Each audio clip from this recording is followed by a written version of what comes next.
Gen Z is the most connected generation in human history. They are also the loneliest. New data shows that compared to previous generations at the same age, Gen Z is 47% less likely to go on dates, 22% less likely to see friends in person each week, and 40% less likely to attend social gatherings monthly. Every major metric of real-world social engagement is down, sharply, consistently, across the board. And the explanation almost everyone reaches for is the same. They're on their phones too much. They're anxious. They're lazy. All of that misses the point entirely. This isn't a story about a generation that failed to show up. It's a story about a system that was built to keep them away. Start with what's happening inside the brain. When you receive a like on a post, a reply to a message, or a new follower notification, your brain releases dopamine. The same chemical released when you see a friend's face, share a laugh, or feel genuinely understood by another person. Your brain does not distinguish between the source of that signal. It only registers that a social reward arrived, and that it arrived with far less effort and far less risk than the real thing. This is called social substitution, and it isn't a flaw in human psychology. It's the brain doing exactly what it was designed to do: conserve energy by accepting the most efficient path to reward. The problem is that digital interaction and real human connection are not equivalent, even when they feel similar. One satisfies the surface signal, the other builds something deeper: trust, attachment, the felt sense of being known by another person. But the brain doesn't wait for the deeper thing if the surface signal keeps arriving. Over time, real-world socializing begins to feel harder, more draining, less necessary. Not because something is wrong with you, because your brain has been trained by thousands of micro-interactions to prefer the substitute.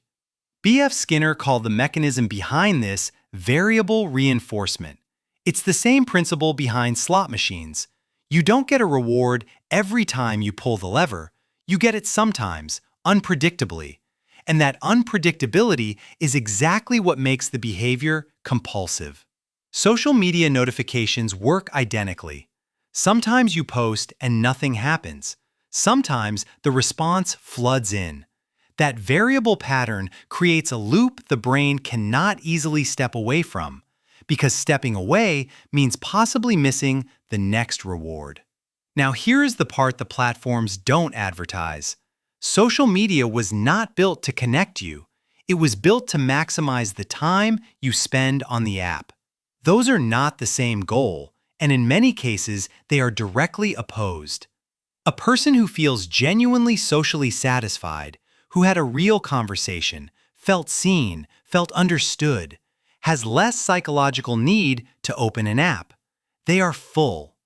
A person who is slightly lonely, slightly anxious, slightly unfulfilled, scrolls longer, engages more, and returns more often. The platform's internal metrics, the ones tied to revenue, advertiser rates, stock price, perform better when you are not quite okay.